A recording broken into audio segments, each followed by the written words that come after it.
ওটারে হিসাব করে কি বার করা যাবে যে কয় কোটি সরিষা দানা থাকবে? একটা সরিষা দানার পরিবর্তে 70 বৎসরের বিরতি থাকবে। এরপরেও যদি জাহান্নামবাসী বুঝতে পারে আমাদের একটা দিন সামনে আসছে যেই দিন কোনো আযাব হবে না, আমাদের মাফের ব্যবস্থা আছে, তবু তারা সুস্থির নিঃশ্বাস ফেলবে। ভাইয়া একটু ভেবে দেখি তো, আমরা সামান্য 70 বৎসর জিন্দিগি, এই জিন্দিগি সুখের আশায় আমরা কত কিছু না করছি। এই দুনিয়াতে চৈত্র বৈশাখ জ্যৈষ্ঠ মাসের প্রচণ্ড গরমের হাত থেকে বাঁচার জন্য আমরা গাড়িতে এসি ব্যবহার করি, বাড়িতে এসি ব্যবহার করি, এমনকি বর্তমান সময়ে বাথরুমের ভিতরে মানুষ এসি ব্যবহার করছে। তো সামান্য 70-80 বছরের জীবনে আর রোদের তাপ থেকে বাঁচার জন্য যদি এত পথ ও পন্থাকে অবলম্বন আমরা করি, কিন্তু যেই জায়গাতে চিরদিন চিরকাল থাকবো ওই ব্যাপারে আমাদের কি অবস্থা হবে না হবে, এ ব্যাপারে কি একটু আমরা ভেবেছি? ভাবিনি। আপনারা মনে করছেন হয়তো বা কথাগুলি আমি রূপকথার গল্প শোনাচ্ছি। জি না, রূপকথার গল্প শোনাচ্ছি না। প্রত্যেকটা কথার পিছনে কোরআনের আয়াত দিচ্ছি, প্রত্যেকটা কথার পিছনে হাদিসের রেফারেন্স আপনাদেরকে দেওয়ার চেষ্টা করব। কাজেই একটা কথা রূপকথার গল্প বলে আমি পরকাল হারাতে ইচ্ছুক নই বা রাজি নয়। সেই জন্য আপনাদেরকে বলছি, এই 70 বছর সুখের জন্য যে যেমনভাবে আমরা পারি সেভাবে আমরা দুনিয়ার সৌন্দর্যকে গ্রহণ আমরা করতে চাই, কিন্তু আখেরাতের ব্যাপারে আমার আর আপনার কোনো ভাবার চিন্তা করার মতো সময় আমাদের নেই। কিন্তু আল্লাহ পাক বলছেন তোমাদেরকে যুগ যুগ ধরে চিরকাল ওই জাহান্নামের মধ্যে থাকতে হবে। এবার বলবেন জাহান্নামে থাকবো তো কি হবে? এবার শুনে নেন। আল্লাহ পাক বলছেন লাবিসিনা ফিহা আহকাবা, জাহান্নামের ভিতরে যুগ যুগ ধরে অবস্থান করবে। ওই জাহান্নামের আগুনের তাপ তোমার শরীরের উপরে দিবে, এই অবস্থায় তুমি চিৎকার করে কাঁদবে, আমার জন্য একটু পানির ব্যবস্থা করো।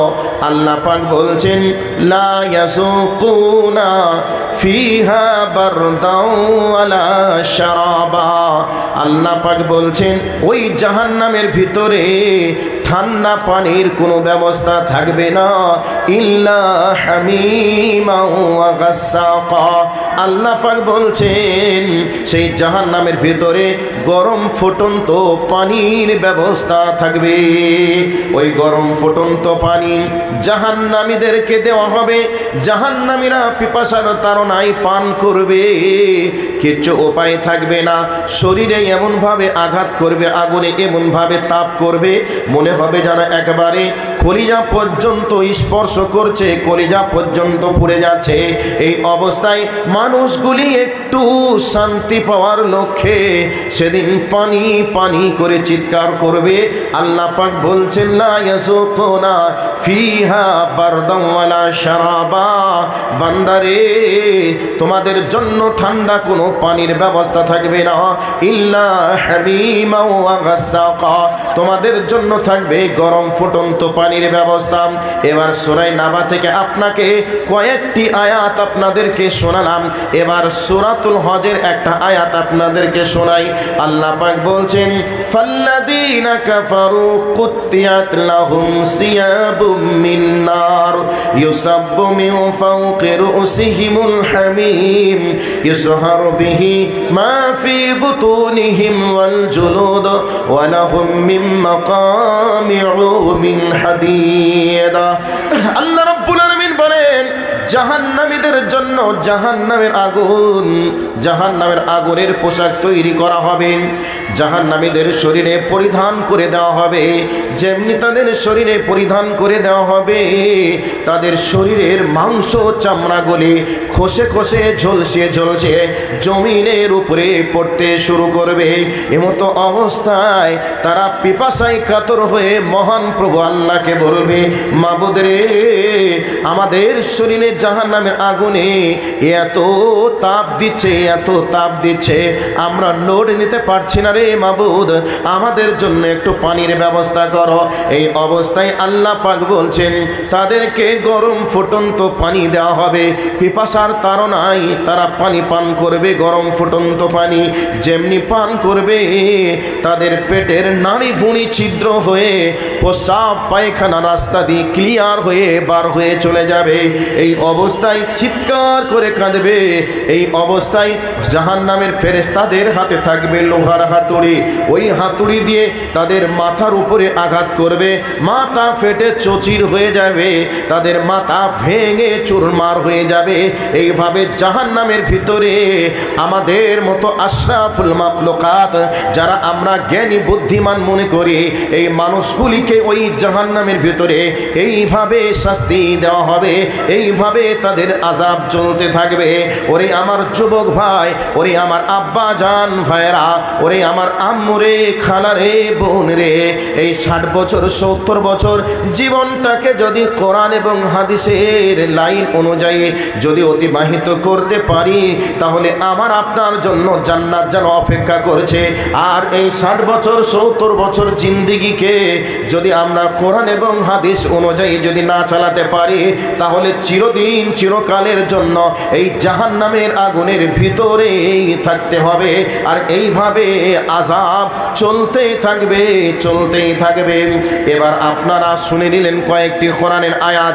আর একটা জায়গায় চলে যাই।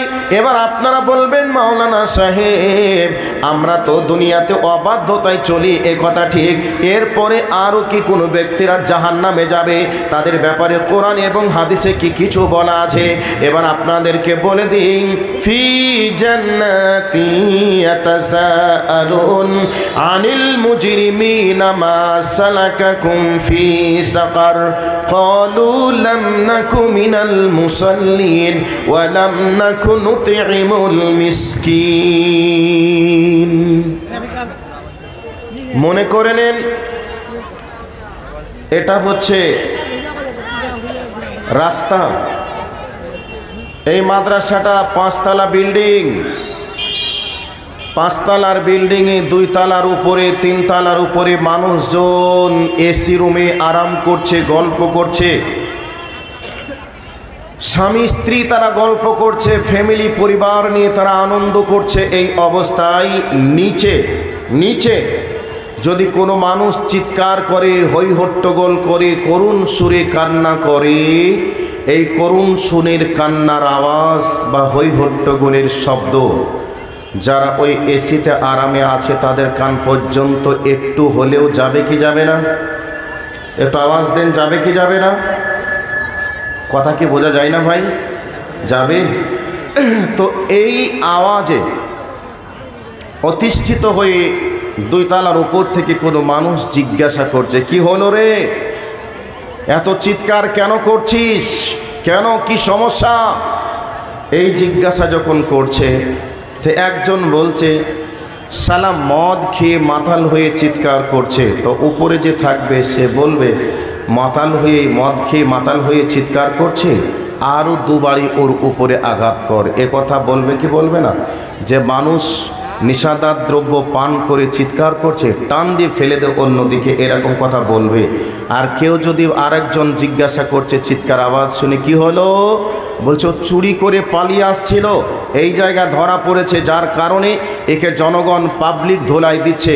তখন ওই 2 তলা থেকে লোকগুলি বলবে, আরও একটু বেশি করে পিটাও, করে ইনকাম করে খেতে পারে না, হাত দিয়েছে, পা দিয়েছে, কেন আজকে পরের বাড়িতে চুরি করবে? এই কথা বলে তাকে মারার জন্য আরও কিছু উৎসাহিত করবে। করবে কি করবে না? করবে। ঠিক জাহান্নামীরা সাকার নামক জাহান্নামে পড়ে পড়ে চিৎকার করে করুণ সুরে কান্না করবে। এই করুণ সুরে কান্নার আওয়াজটা জান্নাতীদের কানে পৌঁছাবে। জান্নাতীরা এদের কান্নায় চিৎকারে অতিষ্ঠিত হয়ে জিজ্ঞাসা করবে, মা সালাকাকুম ফি সাকার, তোমাদের কি হয়েছে? সাকার নামে জাহান্নামে কেন এসেছো? কারণ কি কি হয়েছে বলো? এই কথা জিজ্ঞাসা করবে। তো সাকার নামক অধিবাসীরা বলবে, ক্বালু লাম নাকু মিনাল মুসাল্লিন। সাকার নামক জাহান্নামের অধিবাসীরা বলবে, আমরা দুনিয়াতে মুসল্লি ছিলাম না, আমরা নামাজি ছিলাম না। নামাজ না পড়ার অপরাধে আমাদেরকে এই সাকার নামক জাহান্নামে আসতে হয়েছে। তাহলে যারা বেনামাজি হবে তারা ওই সাকার নামক জাহান্নামের আগুনে জ্বলবে, আগুনে পড়বে। আর তারা সেদিন নিজেরাই স্বীকার করবে, আমরা নামাজি না হওয়ার অপরাধে আজকে আমাদেরকে এই সাকার নামক জাহান্নামে আসতে হয়েছে। আরও একটা গ্রুপ থাকবে, তারা বলবে, ওয়ালাম নাকু নুতিমুল মিসকিন, আমরা জাহান্নামে এসেছি, আমাদের রোগ হলো, আমাদের জাহান্নামে আসার পিছনে কারণ হলো আমাদের সমাজে, আমার পাড়াতে মিসকিন ছিল, আমার মহল্লাতে মিসকিন ছিল। ওই মিসকিনদের খাবারের ব্যাপারে আমরা কোনো গুরুত্ব রাখতাম না, মিসকিনদেরকে খেতে দিতাম না, মিসকিনদের অভাব হলে তাদের অভাবকে আমরা পূরণ করতাম না। এই অভাবের কারণে আজকে আমাদেরকে এই জাহান্নামের মধ্যে আসতে হয়েছে। আর এক প্রকার লোক বলবে, আমরা দুনিয়ার বুকে যারা আলেম ছিল, আলেমরা আমাদেরকে জান্নাতের কথা জাহান্নামের কথা আমাদেরকে তারা খুলে খুলে বলতো। এই অবস্থায় আমরা তাদের কথাকে যেভাবেই হোক ডাউন করে দিয়ে আমাদের কথাকে উপরে রাখার চেষ্টা করতাম। এই ধরনের অনেক মানুষ দেখবেন চায়ের দোকানে বসে, মহল্লার যে কোনো চৌমাস্তা তিমোহনী রাস্তার মোড়ে বসে আলেমদের ব্যাপারে সমালোচনা শুরু করবে। আলেমরা যদি কোনো কথা বলতে চায়, এই অবস্থায় আলেমদের কথাগুলিকে ওভারটেক করে দিয়ে নিজেদের কথাকে উপরে রাখার চেষ্টা করে। এই